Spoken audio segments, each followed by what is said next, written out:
This episode of the LCTV News is brought to you by Encompass Health, Rehabilitation Hospital of New England, and North Shore Community College. If you have the will to attend college, we have the way for you to earn your degree. Good morning, I'm Danny Vittori, and as we approach the official beginning of fall, it was a busy week with a lot to cover, from a new year of high school sports to improvements coming to the city. For the Lowdown, we welcome back the Executive Director of the Boys and Girls Club of Lynn to learn more about the extensive programs and resources they offer to the community. Here's the news for Friday, September 15th, 2023.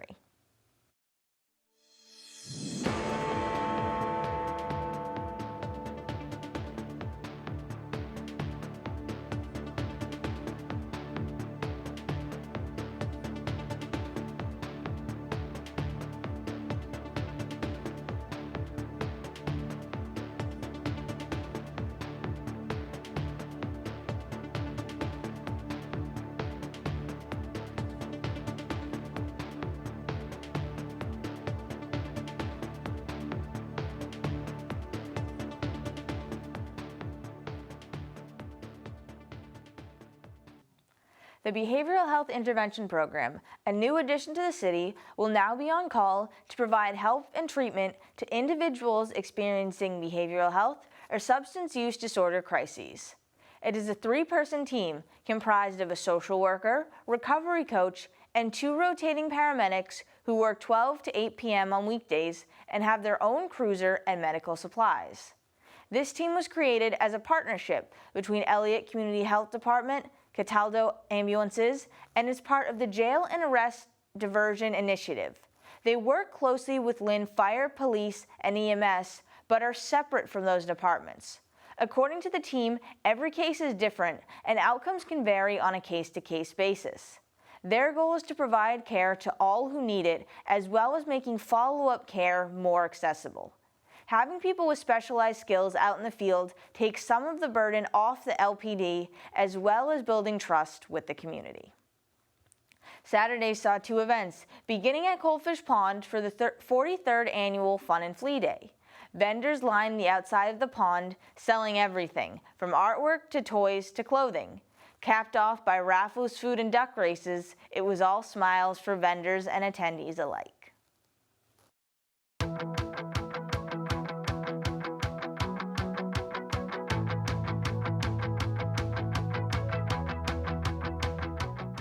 Today we're having our Fun and Flea Day. It's a big flea market, as you can see all around us. There's just many vendors here. I think we have probably 75 vendors, a lot more than we had last year. So it's been very successful for us.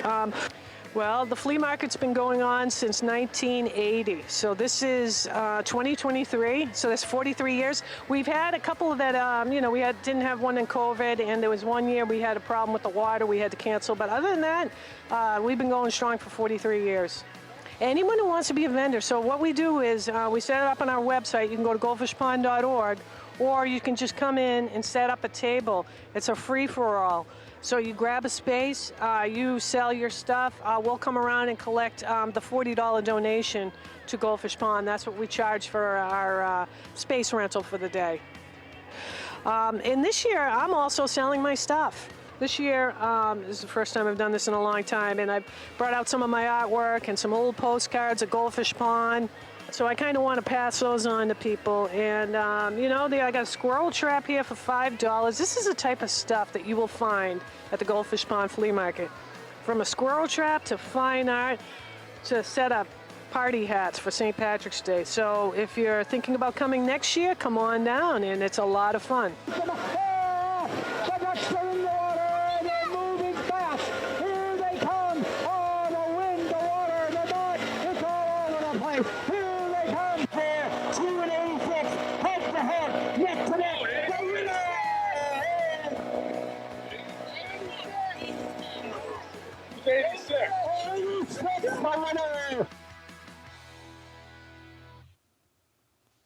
The City of Lynn has repaid a $14 million deficit in bonds issued by the state in 2018. The city borrowed $9.5 million in fiscal year 2018 and $4.5 million in 2019 for shortcomings in the general operating budget. They made a final payment of $8.1 million to repay the 10-year loan 5 years early on September 1st and received the official letter stating they are no longer under the financial oversight of the Commonwealth on the 5th.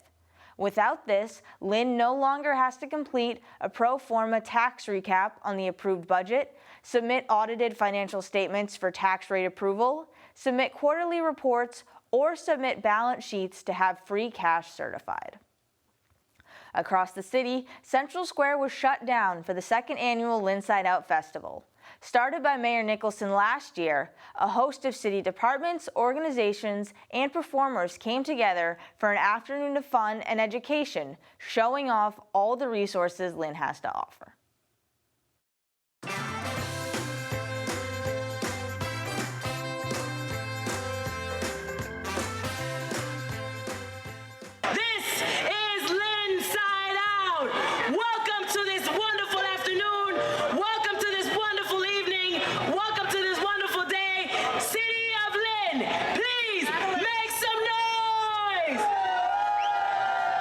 Today we're here at Lynnside Out. So great to see so many organizations and city departments here, getting out in the community and telling people what they're all about and what resources are available to them. So I encourage, if we have another one next year, to come check it out. My name's Don Pinkerton, and I'm president of Lynn Lab. Lynn Lab is a new community resource for the city of Lynn. We're hoping to bring science to people who haven't traditionally had a lot of access. We're going to work with people of all ages. Right now we're doing these pop-ups, which you see behind me here. We brought some things to the festival. I wanted to meet a lot of the folks that were here, a lot of the other organizations, and also just to give our organization some exposure to the people that haven't heard of us before. So they'll see us and they'll say, hey, there's that Lynn Lab. I heard of them. I saw them at the festival. I want to do another program with them. So this is my first time volunteering for Golden Monkey.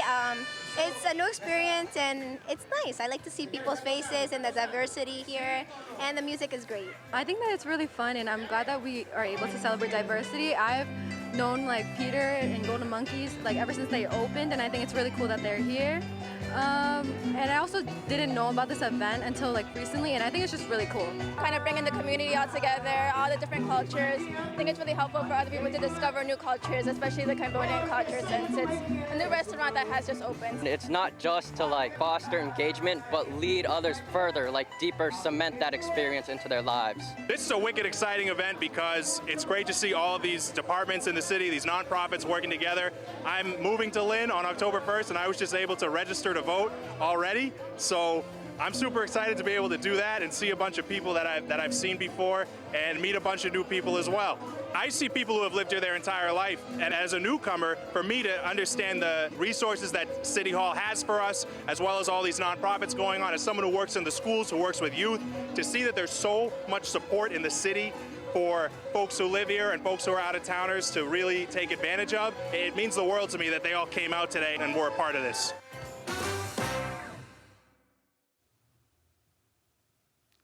The City of Lynn will be spending $515,000 to replace and upgrade traffic signals on Broad Street and Lewis Street in the coming years. This includes 8 intersections, with the goal being to improve traffic flow and bus efficiency. To this end, transit priority technology will be installed, allowing a green light to be held when a bus is approaching. Signals on the route between Broad Street and Route 1A will also be modernized. $300,000 of this money is coming from the State Metropolitan Planning Organization's Community Connections Funding Program, with additional funds coming from the Cannabis Host Community Agreement. At this time, design and engineering of the signal upgrades are scheduled to take place this fall, with implementation slated for the spring of 2024. Ballot positions for the final election were drawn at City Hall this past Tuesday the 12th. Several candidates were present to see where they would be placed on November 7th. Here is more. Hi, I'm Janet Rose, City Clerk and Chief of Elections, and we're here this morning to draw for ballot positions for the November 7th election. So what we do is we take each section, the counselor at large, Good morning, it's Brian LaPierre, Lynn Counselor at Large. We're here today at City Hall for the annual ballot drawing for our final election on November 7th, and we're getting ready to draw those ballot names, see who will be positioned for the final election. It's an exciting time for candidates and their families, so we wish everyone the best of luck in the fall. My family and I have been here for several terms now over the years. Janet Rowe and her staff do a totally awesome job at communicating with the candidates about coming down, and it's all luck of the draw. The balls are in the bingo type of where they pop out of, and she shows us exactly where we're placed. So having done this a while, sometimes you draw a really high number, which is always great, and sometimes the ball just doesn't go your way. So we're happy and we anticipate how it's going to go, and we look forward to this process. Good morning. My name is Roger Garcia, first time running for Council at Large for the city of Lynn. I'm excited. I'm pumped. I'm ready to go, and I just ask everyone to please come out and vote. Hopefully, I get number one in the ballot today. Thank you very much, and have a lovely day. Thank you. And then we have the school committee, and then we have individual wards.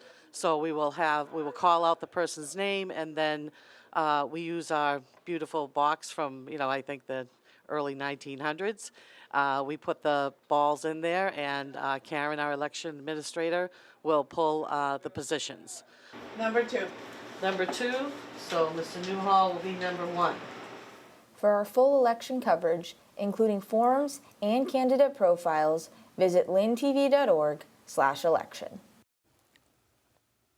Stormwater and sewage streaming onto Kings Beach has been causing a greater issue in recent years, with the beach getting the worst water safety rating in the region. A joint effort between the DPW, Town of Swampscott, and City of Lynn have begun a multi-tiered plan to try and clean the beach. On the Lynn side, it was proposed in an August Lynn Water and Sewer Commission meeting to use $500,000 of the $2.5 million ARPA funds to source a camera inspection of the drainage pipes. Swampscott and Lynn are also in talks with the Secretary of the Commonwealth's Executive Office of Energy and Environmental Affairs to secure funding for Phase 2 of the Kings Beach project. The two most likely tracks are a UV light treatment center or an extension of the Stacy Brook drainage pipe. In honor of 202 years of independence, a Guatemalan flag raising and celebration was held at City Hall on the night of the 12th. Several members of the community received citations from both the city and the state. Headlined by cultural performances and speeches, the cheers could be heard throughout the building.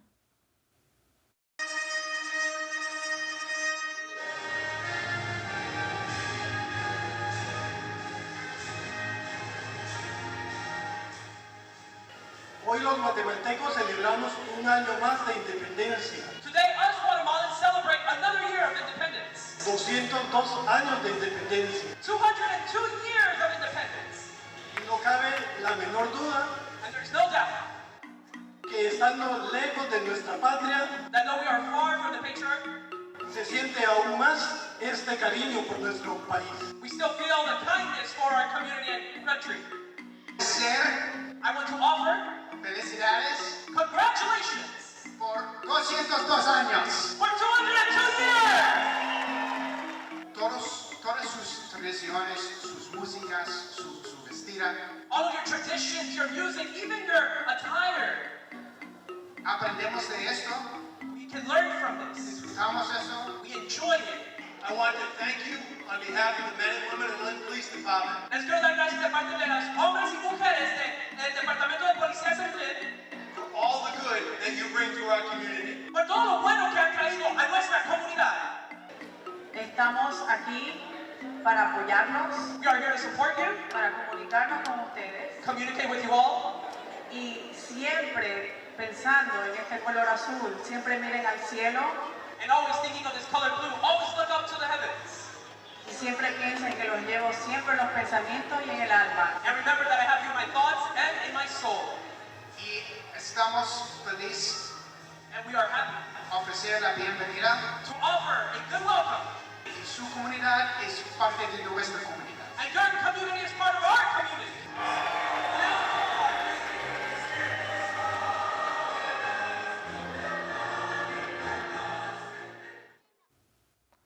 Alfonso Kroom was a Lynn firefighter for 3 decades before retiring in 2018 and was added to the Massachusetts Fallen Firefighters Memorial following his passing on January of this year. 40 members of the Lynn Fire Department were in attendance, as well as more than 100 spectators for the ceremony this past Monday the 11th to honor Kroom's addition to the memorial's Ring of Honor. According to Lynn Fire Chief Dan Sullivan, quote, "The team firefighter, he was it. He always had a smile on his face. He was a fun-loving person. But when it was time to work, there was no one better," end quote. Governor Maura Healey and Lieutenant Governor Kimberly Driscoll were also in attendance for the ceremony and acknowledged the courageous work done every day by firefighters to keep people safe. Kroom joined 6 other firefighters who were honored during the ceremony, hailing from Everett, Peabody, and Swampscott. Deck, the sports update.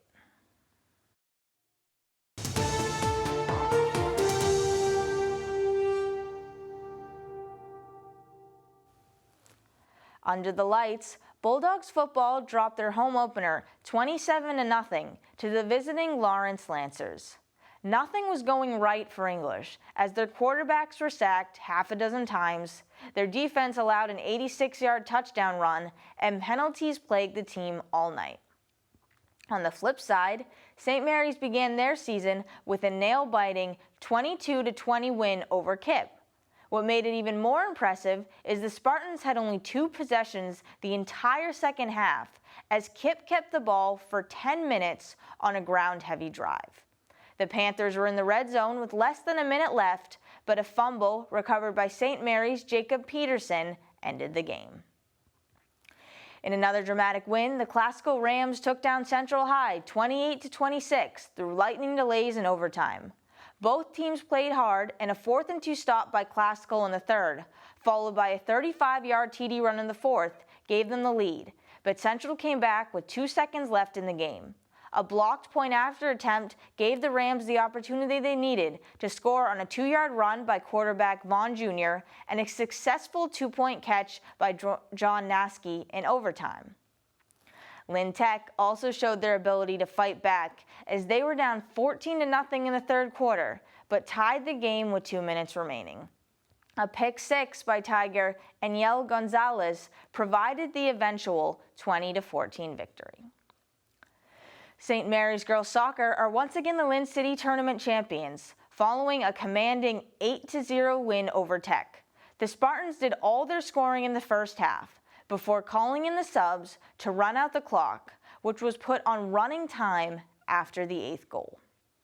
Brooke Maloney was the tournament MVP, tacking on 2 goals in the championship alongside 5 of her teammates. Weather halted the boys' tournament game after just a half of play, but according to MIAA rules, that is considered a complete game, and St. Mary's took home the trophy 1-0, scoring with 2 minutes left off the direct kick. This caused much disappointment and did not sit well with Tech. While both teams agreed that the rules were followed, it was difficult for the Tigers watching the Spartans win after only one half. English boys dropped a 3-0 game to Medford, moving to 0-2 to begin the season, with the Lynn Tech girls winning 3-1 over Greater Lawrence. In volleyball, the Rams remain undefeated at 4-0. Most recently, they took down the Minutemen in 3 straight sets. St. Mary's was also victorious 3-0 over Winthrop, moving to 2-0 on the season. St. Mary's field hockey lost 4-2 to Malden Catholic, while their golf team won 176-143 over Danvers, and Classical won 36.5 to 35.5 against Medford. In a heated rivalry, the Red Sox hosted the New York Yankees in the last few weeks of the regular season. The Sox are now tied with New York at 74-73 after losing 3 of 4 to them at home. With the Sox at risk to finish in last place for the 3rd year in a row, they let go of Hiram Bloom, the chief baseball officer, and are looking in a new direction for the future. The New England Patriots started off their year in exciting fashion as 7-time Super Bowl champion and future Hall of Famer Tom Brady returned to Gillette for the season opener. This proved to be the highlight, as the Pats dropped the game 20-25, beginning with an 0-1 record for the third consecutive season. New England went down 16-0 in the first quarter off 2 turnovers, but battled back in the second to make it 16-14. There were chances, including Jabril Peppers forcing a fumble by Eagles quarterback Jalen Hurts with 3:30 left in the fourth, but the Patriots weren't able to score again. On the Lowdown, we welcomed Brian Theirrien, the executive director of the Boys and Girls Club, to give details on their after-school programs and holiday happenings. Here is the Lowdown.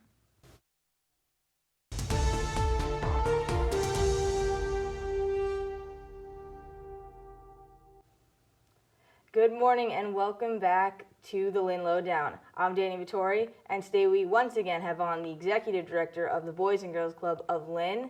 Thanks for joining us today. Thank you for having me. Appreciate it. Of course. And I'll have you just briefly introduce yourself for the audience. Brian Theirrien. I'm the executive director of the Boys and Girls Club of Lynn. Great.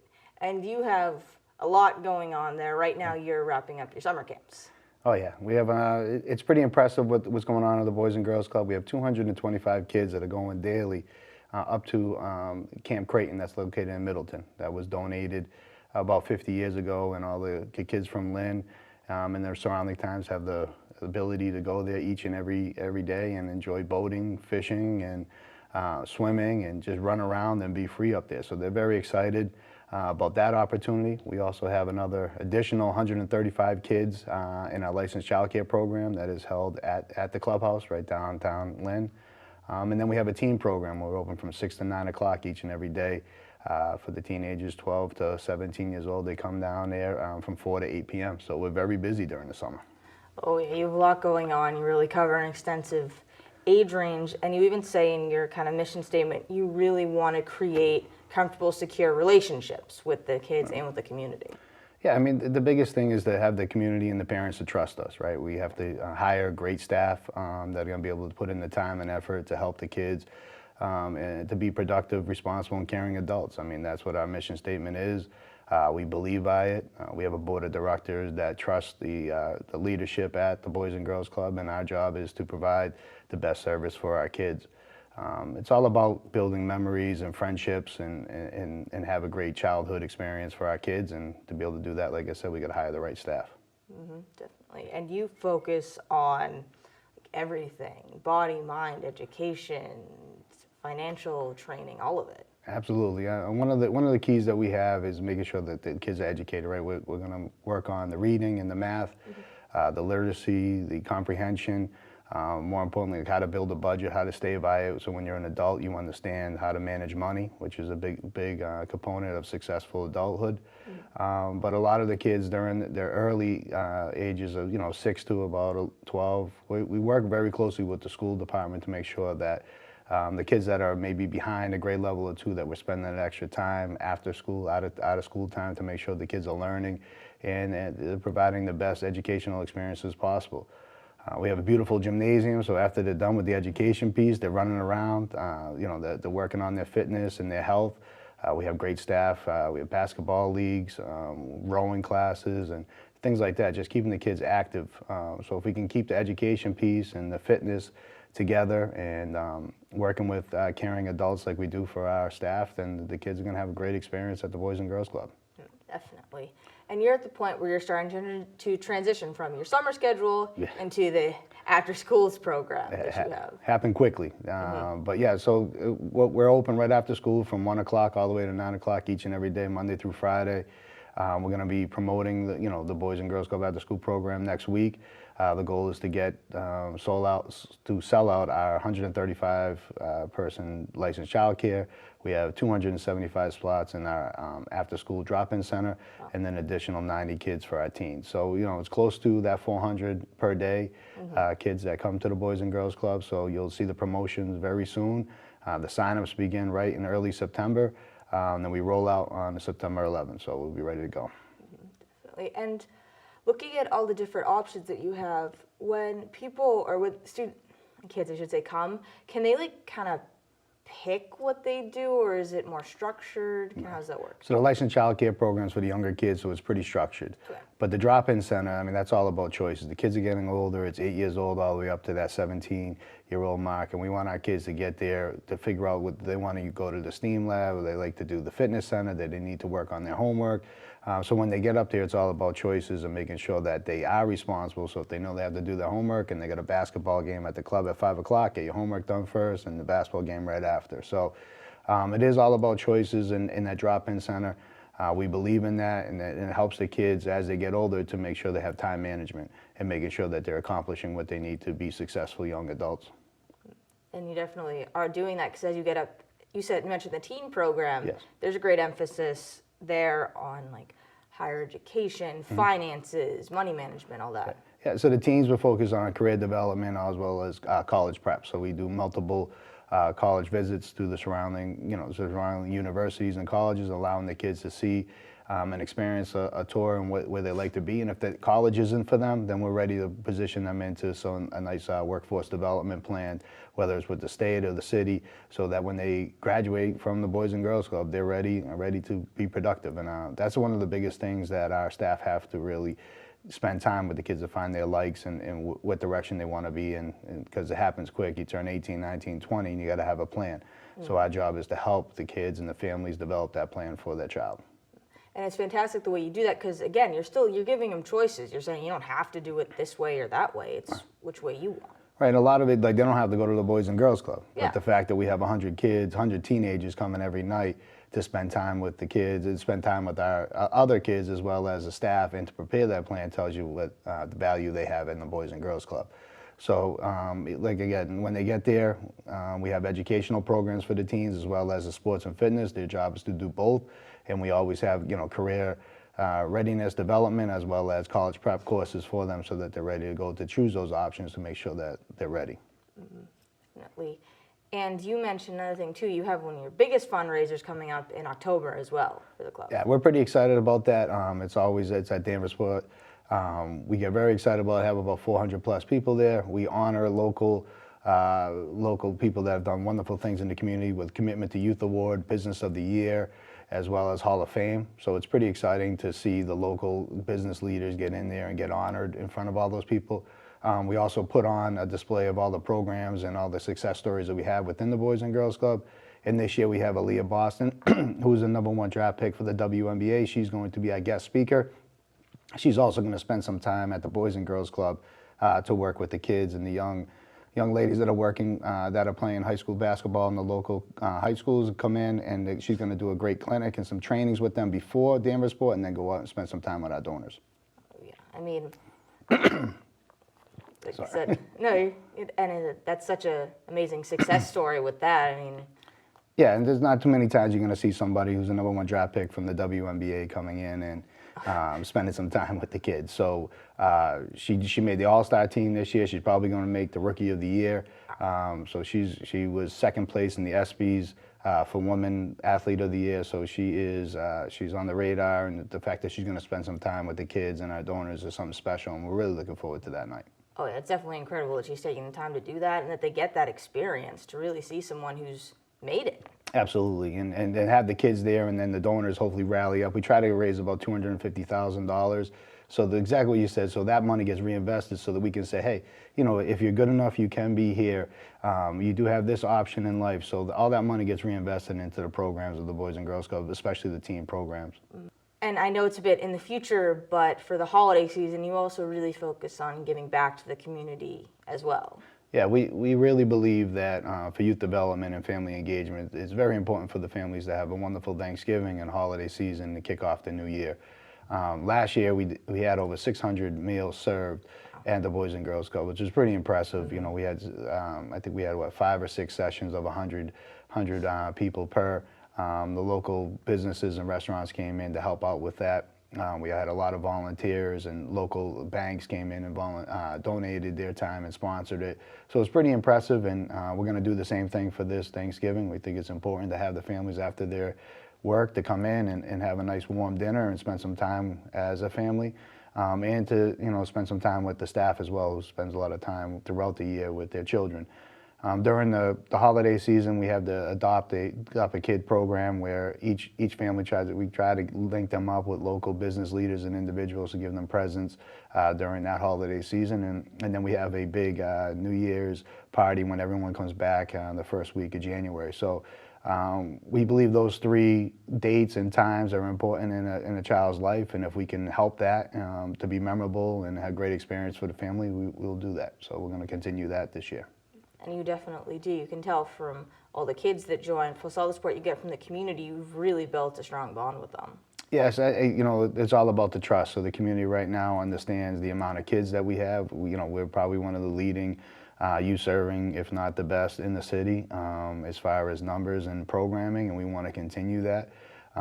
We have multiple times where they come in and visit donors and local leaders and city officials, and they see the hard work that is going in from the staff to the kids, and the fact that we're able to get great outcomes and having the kids graduate on time and continue their education is something that's very impressive, and we take a lot of pride in that.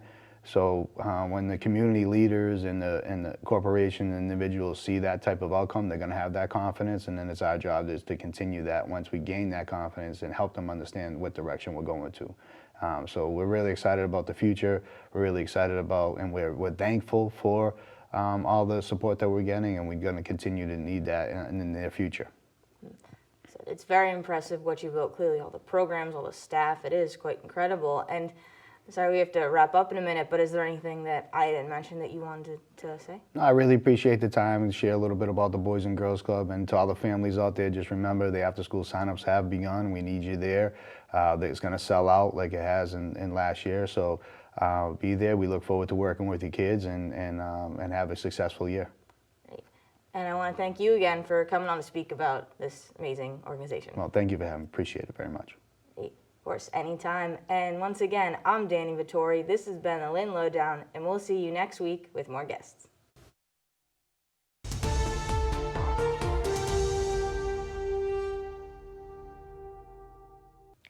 Up next, the community calendar.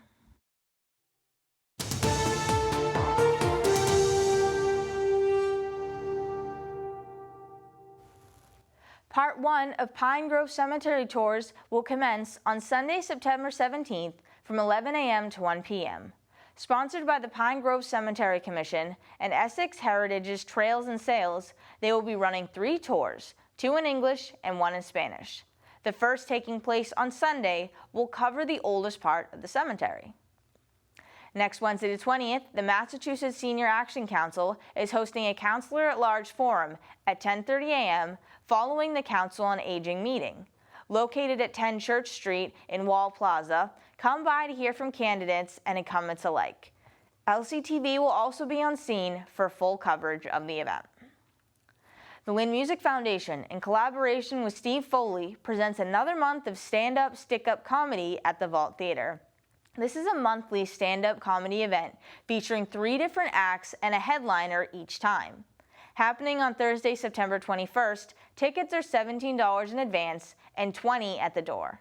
Come for a night of laughs and entertainment featuring comedians from across New England. That is all the news for this week. Stay up to date on breaking news and stories by following @Lynn Community Television on social media. For videos, interviews, and other staff and member content, subscribe to Lynn Community Television on YouTube. And head to lyntv.org for our complete community calendar, press releases, and election coverage. I'm Danny Vittori, this is LCTV News, and we will see you next week.